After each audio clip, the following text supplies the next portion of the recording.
Proyecto de ley, dictamen, autógrafa, cuestión previa, cuestión de orden. ¿Cuántas veces has escuchado estos términos? Y quizás habrás sentido que el Congreso no sintoniza con el ciudadano.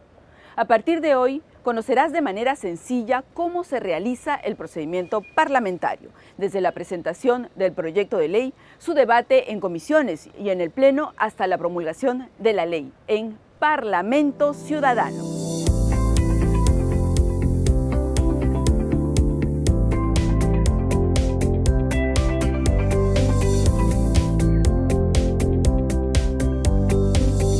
Las etapas mínimas del procedimiento legislativo, de acuerdo a la práctica parlamentaria y sustentadas en las normas reglamentarias y las normas constitucionales, son 5, que pasa por la presentación, el estudio y dictamen, la incorporación en la agenda del Pleno, el debate y aprobación en el Pleno y finalmente la promulgación, publicación y vigencia de la ley. A través de un proyecto de ley lo que se busca es tratar de darle solución a un problema que debe ser únicamente solucionado por una ley. Un problema que puede ser social, económico, político, constitucional o de organización del Estado. Pueden ser muchas las materias a través de las cuales se presentan proyectos de ley para poder hacer una ley que mejore y solucione el problema que genera justamente la ausencia de una ley. Yo quiero resolver a través de una ley el problema del analfabetismo, no lo puedo hacer, no se puede hacer haciendo una ley para construir colegios, por ejemplo, porque no se pueden hacer leyes para obras públicas, para la construcción de obras públicas. La primera pregunta que se tiene que hacer el legislador es, ¿esto es materia de una ley o debe solucionarse el problema que he identificado mediante un tipo de norma o de un tipo de acción o política diferente a la ley? Por ejemplo, podría ser que el Ejecutivo tenga mejor competencia sobre esa materia y que se solucionara el problema a través de un decreto supremo, una resolución suprema. Pero también podría ser que el problema sea solucionable más eficazmente mediante una medida que no sea legislativa. Esa es la primera pregunta que se tiene que hacer el legislador antes de iniciar el proceso legislativo. Esa es una pregunta de diseño. Pero una vez que tenemos claro que la materia sobre la cual se quiere legislar y que la ley es el medio eficaz para solucionarla, lo primero que tiene que hacerse es el proceso de elaboración del proyecto de ley y tener en consideración cuáles son los requisitos para poderlo presentar.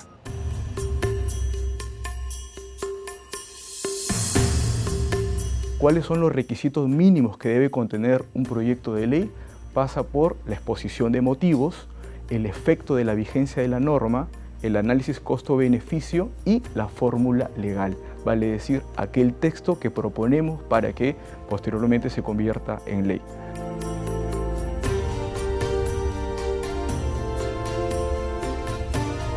El Poder Ejecutivo puede presentar proyectos de ley. Ellos no tienen el impedimento de iniciativa de gasto. Ellos sí pueden presentar propuestas de leyes que incluyan iniciativa de gasto. Sin embargo, por ejemplo, los congresistas, que también tienen derecho a iniciativa legislativa, pueden presentar proyectos de ley, pero en el caso de ellos, las reglas son distintas. Ellos no pueden presentar propuestas que impliquen generación de gasto al Estado. No pueden generar iniciativa de gasto. Luego están los poderes del Estado y las entidades autónomas. Por ejemplo, el Tribunal Constitucional, el Poder Judicial, el Ministerio Público, la Contraloría, ¿no? el Banco Central de Reserva, la Defensoría del Pueblo, pero solamente en los temas que a ellos les conciernen.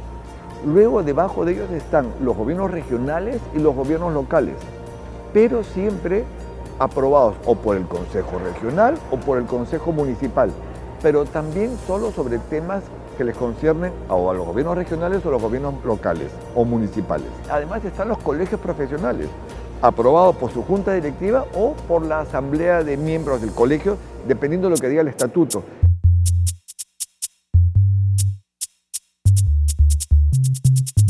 Y hay una ley muy importante, y la voy a decir despacito, es la ley 26.300, la ley de iniciativa ciudadana, que es la forma en que nosotros los ciudadanos podemos presentar un proyecto de ley, una iniciativa legislativa.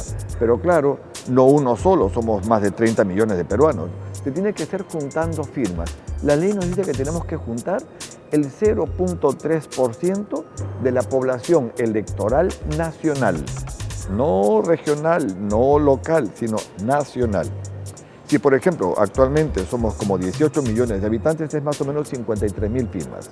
Y aunque parezca demasiado, ya en el Parlamento hay 25 iniciativas legislativas presentadas. Iniciativas ciudadanas presentadas, claro. El ciudadano tiene que ir primero a la OMPE, comprar sus planillones, recaudar las firmas, luego ir a la RENIEC para que la RENIEC verifique las firmas y luego la RENIEC envía, una vez que están verificadas las firmas, lo envía al Jurado Nacional de Elecciones y el jurado nos envía el proyecto con una resolución del jurado al Congreso y tiene todo el recorrido que tiene cualquier proyecto normal.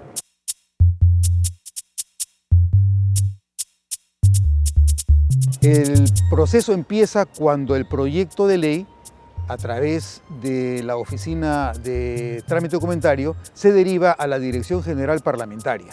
En la Dirección General Parlamentaria existe un cuerpo de asesores que luego de identificar la materia legislativa proyectan posibilidades para que ese tema sea visto por una o dos comisiones.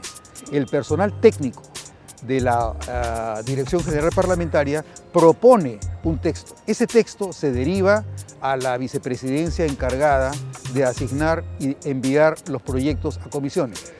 La vicepresidencia encargada históricamente para esta materia es la primera vicepresidencia. Si va a dos comisiones, hay una comisión que es la principal y una comisión que es la secundaria. Eso hay que dejarlo claro, ¿no? La principal, digamos, es la que el estudio que realice, el dictamen que realice va a ser el primero en ser debatido. Solo si no se aprueba, se debatiría y estudiaría el segundo dictamen de la segunda comisión. Y a veces las comisiones, cuando son dos comisiones, ¿qué hacen? Coordinan y hacen un dictamen en conjunto. Entonces, como que el dictamen está consolidado y estudiado por las dos comisiones.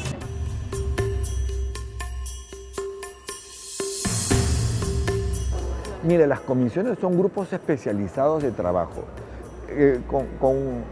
donde se reúnen congresistas en grupos entre 7 y 21 parlamentarios, ¿no? Que se encargan de estudiar todos los proyectos de ley que llegan al Congreso. Pero no solamente los proyectos, los memoriales, los oficios, todos los requerimientos del país llegan al Congreso y son distribuidos a las comisiones. La función principal de una comisión es el estudio de los proyectos de ley. Actualmente tenemos 24 comisiones ordinarias, ¿no? Que están divididas por especialidades, por eso son grupos especiales de trabajo. Comisión de Trabajo, de Salud, de Seguridad Social, de Vivienda, de Transportes y Comunicaciones, de Defensa Nacional, Defensa del Consumidor, Constitución, Fiscalización, etc. Son 24 comisiones ordinarias que se encargan de recibir todos los proyectos de ley y el estudio final de un proyecto de ley se llama dictamen. Ahora, ojo, el dictamen puede tener un proyecto o 50, siempre y cuando traten sobre el mismo tema. El Congreso de la República tiene un personal altamente especializado, profesionales de altísima competencia que han sido capacitados tanto aquí como en el extranjero, ¿no? Profesionales con mucha experiencia y mucha trayectoria, que ellos están en las 24 comisiones ordinarias. Lo primero que pueden realizar es evaluar si existen otros proyectos de ley similares que puedan ser acumulados para poder dictaminarlos. Si hubiera, se acumula. Si no hubiera, se estudia ese proyecto de ley. ¿Qué se puede hacer? Se llama, por ejemplo, a especialistas en la materia, porque el Congreso no tiene por qué ser especialista en todo, entonces, pero hay especialistas, pueden llamarse a profesores universitarios, en organizaciones sociales, ONGs, o inclusive se puede pedir que te den tu opinión algunos órganos, el Poder Judicial, el Consejo de la Magistratura, todos los órganos están en la obligación, en el deber de poder apoyar al mejor estudio del proyecto de ley para que salga una buena ley. Entonces hacen un estudio, hacen legislación comparada, pueden hacer mesas de trabajo, invitan a especialistas, hacen audiencias públicas en la que se va a una determinada departamento, provincia, ciudad y se toma también el parecer del pueblo, el parecer de la población respecto de ese proyecto de ley. Una vez que el dictamen ya está armado, se somete a votación por los congresistas miembros de la comisión.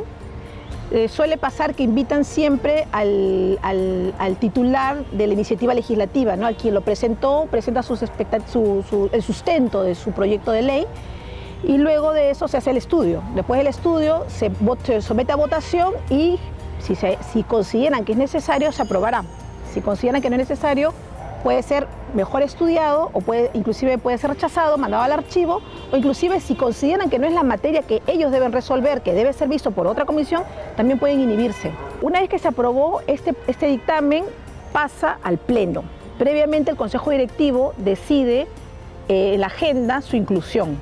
Pero antes de ser su inclusión debe ser publicado en la web del Congreso. Es uno de los procedimientos para socializarlo, para difundirlo con la población y con la sociedad civil organizada, con todos, o sea, con total transparencia. Mire, esto es lo que se aprobó en la comisión y lo ponemos a disposición de todos, absolutamente todos, para que puedan dar sus opiniones también.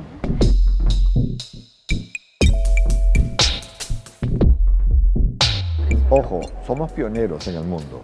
Nuestro Congreso peruano tiene esa potestad de que el ciudadano puede opinar sobre cualquier proyecto de ley, no sobre unos cuantos, sobre todos, y decir si están a favor, si están en contra, y lo más importante, pueden presentar sugerencias de modificación.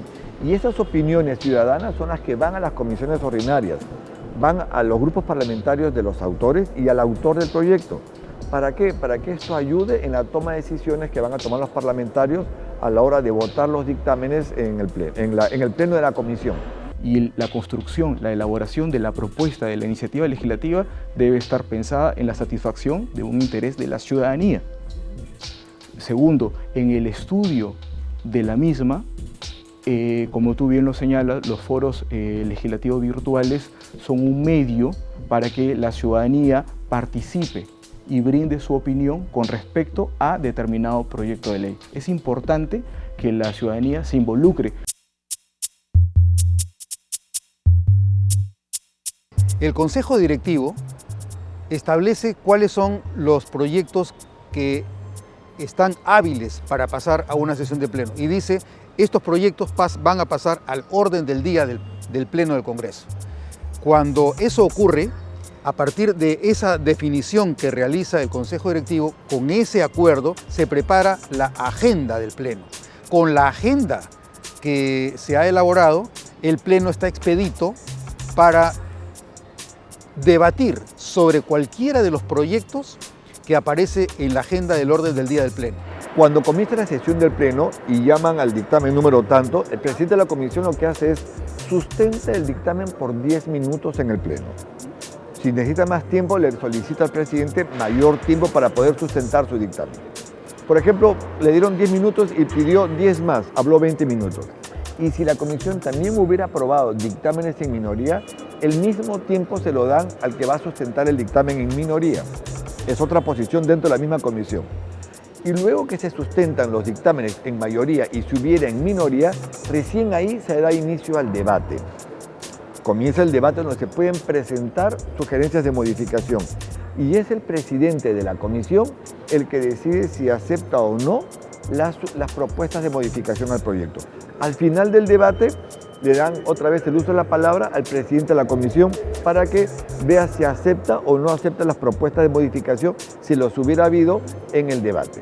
Una vez que se modifica, se mejora, se da la lectura del nuevo texto, o el texto mejorado, digamos, y se aprueba. Se aprueba por la votación que corresponda de acuerdo al tipo de ley. Por ejemplo, si es una ley orgánica, se requiere mayoría calificada.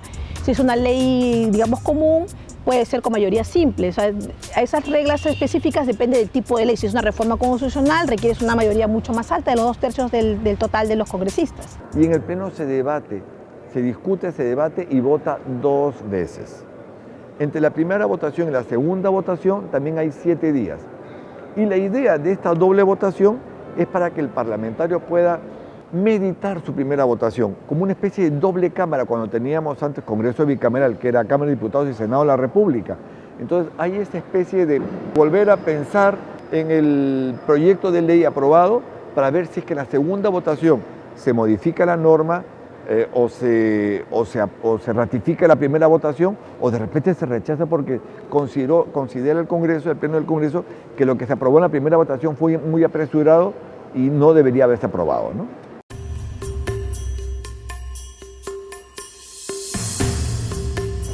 Una vez que se aprueba, se transcribe ese proyecto aprobado con las modificaciones que aprobó el Pleno en un papel especial, que es el documento más importante que elabora el Congreso. ¿Cómo se llama ese documento especial?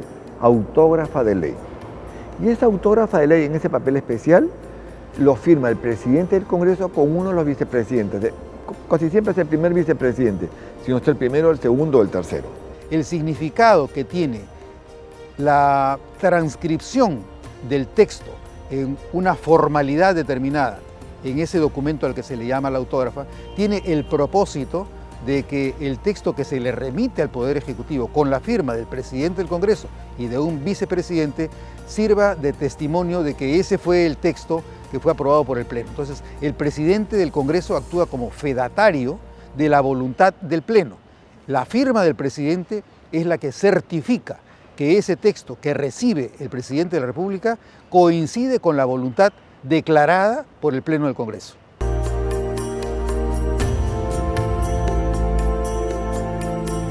La autógrafa es enviada al presidente de la República para su promulgación.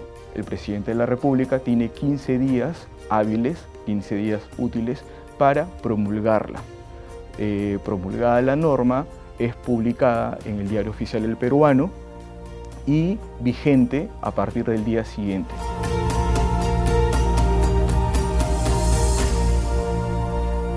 ¿Qué puede hacer el Ejecutivo? El Ejecutivo puede, si está de acuerdo con todo lo que se aprobó, la promulga y la publica, ¿no? La firma y la publica, la promulga.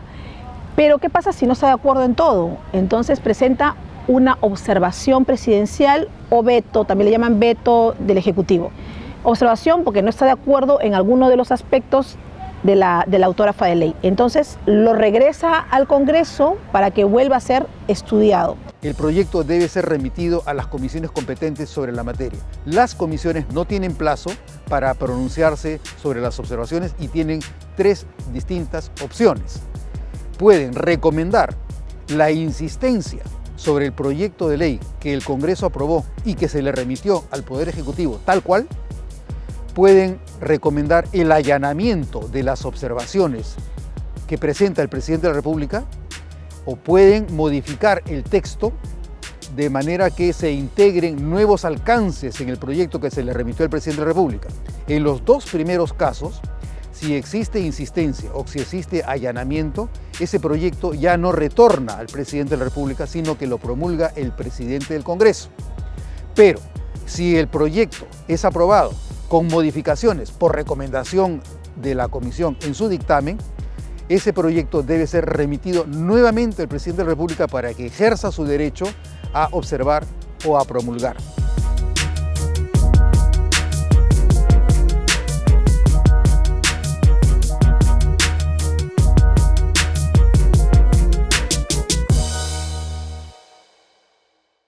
Ahora que ya sabe cómo es el procedimiento legislativo, lo invito a participar opinando en nuestros foros legislativos virtuales, ingresando al portal web del Congreso de la República. Democracia es participación de todos. Gracias por acompañarnos en esta primera edición de Parlamento Ciudadano por Congreso Televisión. Hasta pronto.